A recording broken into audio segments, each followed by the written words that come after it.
उसकी बड़ी बड़ी आंखें, गोल सपाट गाल और चुलबुला स्वभाव। बीते दौर की वो अभिनेत्री का मशहूर गाना मेरे पिया गए रंगून को शायद ही कोई ऐसा होगा जिसने सुना ना होगा। इस गाने में अपनी बेहतरीन अदाकारी से दर्शकों का ध्यान आकर्षित करने वाली ये अभिनेत्री अपने दौर की खूबसूरत अभिनेत्रियों में से एक थी। ये कहानी उस बाला की है जो सुंदरता में मधुबाला और वैजंतीमाला को भी टक्कर देती थी। बॉलीवुड में 50 से ज्यादा फिल्मों में इन्होंने अपनी अदाओं का जलवा बिखेरा। एक्ट्रेस ने 1960 की क्लासिक फिल्म मुगल-ए-आजम में भी अपनी एक्टिंग का जादू बिखेरा। जब क्षमा बन चुकी हो तो परवानों से क्यों दामन बचाती हो? कैसे परवाने? जैसे हम। कभी अपने हुजरे से हमारी महफिल में भी आओ। फिल्म तो ब्लॉकबस्टर रही, लेकिन एक्ट्रेस की जिंदगी में इस फिल्म की वजह से तूफान आ गया। इन्होंने शादीशुदा होने के बाद भी अपनी फिल्म के डायरेक्टर से प्यार किया। इतना ही नहीं, पति की मर्जी के खिलाफ जाकर अपने प्यार के लिए उनसे शादी रचा ली। एक झटके में उनका करियर बर्बाद हो गया। इनका दुख यहीं खत्म नहीं हुआ, बेटी भी देश छोड़कर अमेरिका में जा बसी। आइए जानते हैं एक्ट्रेस निगार सुल्ताना की जिंदगी की कहानी।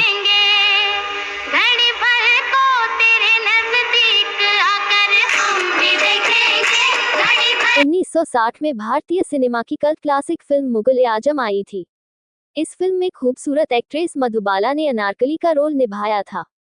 इसी फिल्म में एक और एक्ट्रेस निगार सुल्ताना की खूबसूरती की भी चर्चा हुई थी। निगार पर ही फिल्म का मशहूर गाना तेरी महफिल में किस्मत आजमा के हम भी देखेंगे फिल्माया गया था। निगार की खूबसूरती की तुलना मधुबाला से होती थी। इस फिल्म के बाद निगार सुल्ताना की जिंदगी में ऐसा तूफान आया कि जो उनकी बर्बादी का कारण बन गया। 21 जून 1932 को हैदराबाद में जन्मी निगार सुल्ताना 5 भाई बहनों में सबसे छोटी थी। उनके पिता निजाम स्टेट आर्मी में मेजर थे, इसलिए उनकी परवरिश ऐसे माहौल में हुई जहां सिर्फ निडरता सिखाई जाती थी। निडर माहौल में पली बड़ी सुल्ताना असल जीवन में भी काफी बेखौफ और बिंदास थीं। स्कूल के दिनों से ही निगार को एक्टिंग का शौक लग गया। 10 साल की उम्र में ही उनके पिता का अचानक निधन हो गया। घर की जिम्मेदारी के लिए निगार ने फिल्मों का रुख किया। सबसे पहले उन्हें रंगभूमि में मौका मिला, जो कि 1946 में रिलीज हुई थी। फिल्म तो खास कमाल नहीं दिखा सकी, लेकिन निगार ने हर किसी का ध्यान अपनी ओर जरूर खींचा। निगार की खूबसूरती देख शो मैन राज कपूर ने 1948 में अपनी डेब्यू फिल्म आग में रोल दिया। यहीं से उनकी किस्मत खुल गई। फिर उन्हें बाजार, पतंगा, शीश महल, मिर्जा गालिब जैसी कई बेहतरीन फिल्मों में काम करने का मौका मिला। फिल्म इंडस्ट्री में काम करने के दौरान निगार सुल्तान की मुलाकात पाकिस्तान के मशहूर डायरेक्टर और प्रोड्यूसर एस.एम. यूसुफ से हुई। पहली ही मुलाकात में दोनों को एक दूसरे से प्यार हो गया। निगार ने अपने करियर की परवाह किए बिना उनसे शादी कर ली। हालांकि शादी के बावजूद निगार की लोकप्रियता में कोई कमी नहीं आई। 50 के दशक की मशहूर कथक क्वीन सितारा देवी एक्ट्रेस निगार सुल्ताना की सहेली थी। सितारा देवी के पति मशहूर फिल्म मेकर के आसिफ थे, जो उस समय अपनी फिल्म मुगल-ए-आजम की तैयारी कर रहे थे। फिल्म में अनारकली के रोल के लिए मधुबाला और शहजादे सलीम के लीड रोल में दिलीप कुमार को चुना था। के आसिफ को मुगल दरबार की डांसर बहार के रोल के लिए एक खूबसूरत एक्ट्रेस की तलाश थी। इसी बीच उनकी पत्नी सितारा देवी ने अपनी सहेली निगार का नाम आगे बढ़ाया। पहली ही मुलाकात में निगार की खूबसूरती से प्रभावित होकर के आसिफ ने उन्हें रोल ऑफर कर दिया।